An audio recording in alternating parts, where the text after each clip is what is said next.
Скорая медицинская помощь – важная составляющая системы здравоохранения, призванная оказывать первую помощь жертвам несчастных случаев и экстренным больным.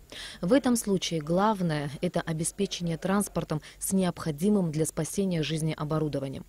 Министерство здравоохранения Абхазии выделило из своего бюджета порядка 11 миллионов рублей на приобретение машин неотложной помощи класса А. Все машины нового поколения отличаются от прежних комплектаций. Под эти розетки становится медтехника. Так, здесь же наверху поручни все как положено сделано. Это для того, чтобы внутривенно капать, то есть для внутривенных инфузий. Значит, вот такие вещи, приспособления необходимые, все на ней стоит. Но самое важное, вот эти блоки управления медтехникой, все вот такое, она уже заложена под обшивкой, и оно, значит, облегчает нам. Нам просто можно брать, ставить, подключил и поехал. Не нужно, отключил, взял на склад, и, значит, машина может для других целей использоваться. Кроме того, в рамках бюджета 2018 года планируется оснастить машины дополнительным оборудованием. Мы планируем в рамках бюджета 2018 года, это уже принято, утверждено, оснастить дополнительным оборудованием эти машины в 2018 году. Это будет сделано после того, как бюджет вступит в силу. Имеется в виду приобретение некоторых позиций, там кардиографов, аппаратов ИВЛ, то, что необходимо для категории А машин. 2 машины скорой помощи остаются в Сухуме, на станции скорой помощи и в городской больнице.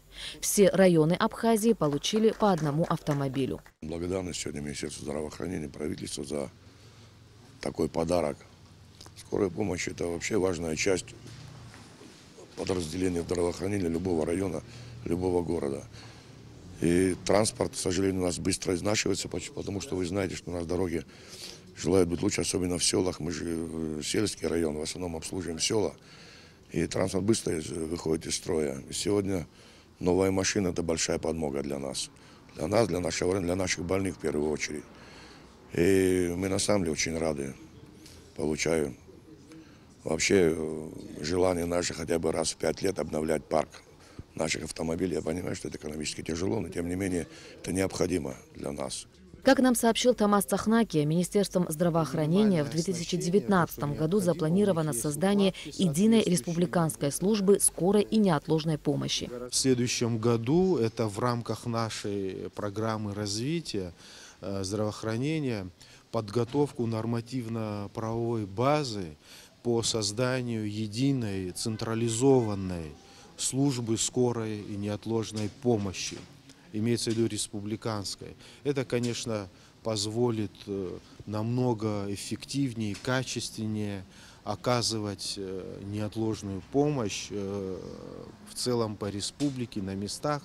Конечно, это требует достаточно много времени, поскольку мы будем внедрять новую модель, новую систему.